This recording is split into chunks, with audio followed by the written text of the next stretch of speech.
సృష్టించి దానివల్ల నదీ పొందాలని తీర్పెత్తితో బాంబుల దాడులకు కొట్టపడలకు తెల్లవారు ప్రయత్నం చేసింది. ఈ బాంబు దాడులకు కీలక పాత్రధారైన శ్రీరాజు సమీరను పెద్దమరలో పోలీసులు అరెస్ట్ చేశారు. బాంబ్ బ్లాస్టింగ్ కు ప్రణాళికలు సిద్ధం చేసిన శ్రీరాజు సమీరను పోలీసులు అరెస్ట్ చేసిన విషయాన్ని ఈ వాచీ ఛానల్ మొట్టమొదటిసారిగా బాహ్య ప్రపంచానికి తెలియజేసిన విషయం ప్రేక్షకులకు విడుదల. శ్రీరాజు సమీర అరెస్టు నుంచి వాళ్ళ విచారణ పూర్తయ్యే వరకు ప్రతిరోజు ప్రతి క్షణం అధికారుల విచారణలో వెలుగు చూసిన సమాచారాన్ని మీకు అందించిన రాజు న్యూస్ మరింత తాజా సమాచారాన్ని మీకు అందిస్తుంది. రాజకృష్ణ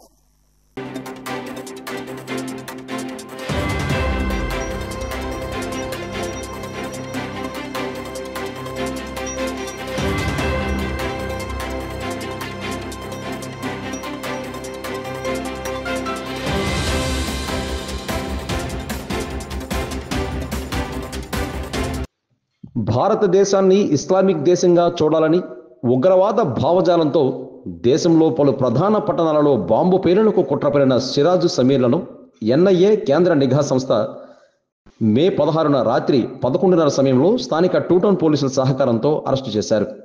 సిరాజ్ను అరెస్టు చేసిన నిఘా వర్గాలు అతను ఇచ్చిన సమాచారం మేరకు హైదరాబాద్లో ఉంటున్న సమీర్ను కూడా అరెస్టు చేశారు. బాంబు పేలుళ్లలో నిందితులైన ఇద్దరిని విజయనగరం జిల్లా కోర్టు ముందు హాజరుపరిచారు. కేసు పూర్వపరాలను విన్న జిల్లా కోర్టు నిందితులు ఇద్దరికి 14 రోజులు రిమాండ్ విధిస్తూ తీర్పు ఇచ్చింది. దీంతో ఇద్దరు నిందితులను విశాఖ సెంట్రల్ జైలుకు తరలించారు. బాంబు పేలుళ్లకు సంబంధించి సమాచారం రాబట్టేందుకు సిరాజ్ సమీర్లను వారం రోజుల పాటు కస్టడీకి ఇవ్వాలని విజయనగరం టూటౌన్ పోలీసులు జిల్లా కోర్టులో కస్టడీ పిటిషన్ వేశారు. కస్టడీ పిటిషన్ రిజర్వ్లో ఉంచిన జిల్లా న్యాయమూర్తి మే 22న వారం రోజులు పోలీస్ కస్టడీకి అనుమతి ఇస్తూ తీర్పు ఇచ్చారు. కోర్టు ఇచ్చిన తీర్పు మేరకు విశాఖ సెంట్రల్ జైల్లో ఉన్న సిరాజ్ సమీర్లను విజయనగరం టోటల్ పోలీస్ స్టేషన్కి పోలీసులు కస్టడీకి తీసుకుని విజయనగరం పోలీస్ శిక్షణా కళాశాల ఆవరణలో విచారణ చేపట్టారు. విచారణలో టోటల్ పోలీసులతో పాటు NIA, anti terrorist squad, counter intelligence బృందాలు పాల్గొన్నాయి. విచారణ చేపట్టిన బృందాలు సిరాజ్ సమీర్లను వేరువేరుగా పెట్టి విచారణ ప్రారంభించారు. ఇద్దరు నిందితులు మొదటి 2 రోజులు విచారణకు సహకరించినప్పటికీ 3వ రోజు నోరు విప్పారు. దేశవ్యాప్తంగా ఢిల్లీ, యూపీ, మహారాష్ట్ర ప్రాంతాలలో బాంబు బ్లాస్టింగ్కు ప్రణాళిక రూపొందించామని తెలిపారు. ఈ బాంబు బ్లాస్టింగ్ పక్కా అమలు చేసేందుకు సోషల్ మీడియా ప్లాట్ఫామ్ ద్వారా యువత ఆకర్షణ కోసం స్లీపర్ సెల్ ఏర్పాటులో భాగంగా ఐఎస్ఐఎస్ అనే సంస్థను ఏర్పాటు చేశామని, ఇందులో సుమారు 20 మంది వరకు జిహాదీలుగా మారే విధంగా ప్రత్యేక శిక్షణ కూడా ఇచ్చినట్లు ఎన్ఐఏ విచారణలో వెలుగులోకి వచ్చింది. అలాగే బాంబు కుట్రలకు సంబంధించి సిరాజ్ సమీర్కు ఆర్థికంగా నిధులను సమకూర్చేందుకు సౌదీ అరేబియాకు చెందిన సయ్యుద్దీన్ ఒమన్తో పాటు ఇతర దేశాల హ్యాండలర్లు ఇందుకు ఇద్దరితో టచ్లో ఉన్నట్లుగా తెలిసింది. అలాగే సిరాజ్ సమీర్లకు మ్యూజిక్ లాంతర్ ఖాతాల ద్వారా నిధులు సమకూర్చినట్లు వాస్తవాలు వెలుగులోకి వచ్చాయి. అయితే మే 22 నుంచి 7 రోజుల పాటు కస్టడీలో విచారణ చేపట్టిన విచారణ అధికారులు కీలక సమాచారం రాబట్టారు. కోర్టు ఇచ్చిన విచారణ సమయం పూర్తి కావడంతో మే 27న నిందితులిద్దరికీ వైద్య పరీక్షలు నిర్వహించి సాయంత్రం 4:30 గంటల ప్రాంతంలో కోర్టులో హాజరుపరిచారు.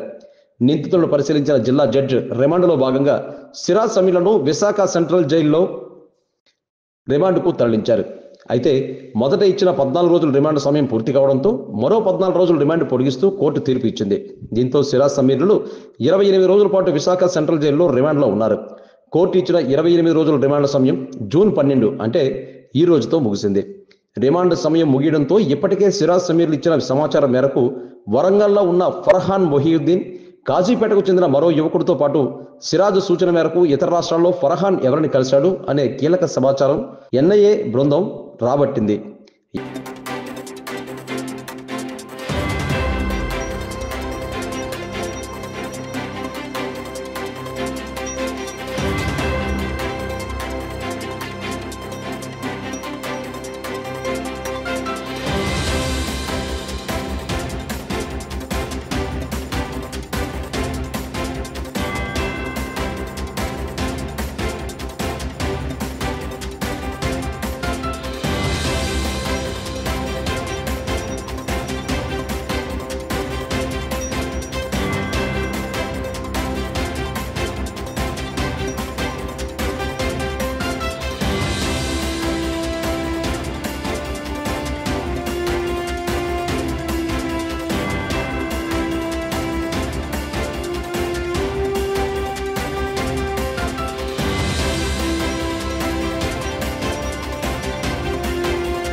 ఇప్పటికే సిరాజ్ అనుచరులుగా గుర్తించిన 6 ఎన్ఐఏలు గత నెలలో అరెస్ట్ చేసింది. దీంతో దేశవ్యాప్తంగా కుట్రను బట్టబయలు చేసింది. ఈ కేసులో మూలాలను ఛేదించేందుకు ఎన్ఐఏకి అప్పగించాలని ఆలోచనలో కేంద్ర నిఘా వర్గాలు ఉన్నట్లుగా తెలుస్తోంది. కేసును ఎన్ఐఏకి అప్పగిస్తే ఎఫ్ఐఆర్ రిజిస్టర్ చేసిన తర్వాత జిల్లా కోర్టులో పీడీ కోర్టులో పిటిషన్ వేసి జిల్లా కోర్టులో ఇచ్చిన తీర్పును పొందుపరుస్తూ ఎన్ఐఏ కోర్టులో కస్టడీ పిటిషన్ వేయాలి. ఎన్ఐఏ కోర్టు కస్టడీకి అనుమతిస్తే సిరాజ్ సమీర్లతో పాటు మే నెలలో వరంగల్ కాజీపేటలో అరెస్ట్ చేసిన 2తో పాటు మరో 4 ఎన్ఐఏ కస్టడీ తీసుకుని విచారణ చేపట్టనుంది. ఇప్పటికే సిరాజ్ సమీర్లు ఇచ్చిన సమాచారంతో పాటు గత నెల ఎన్ఐఏ అరెస్ట్ చేసిన 2 యువకులను కీలక సమాచారం రాబట్టేందుకు ఎన్ఐఏ బృందం విచారణ వేగవంతం చేసింది.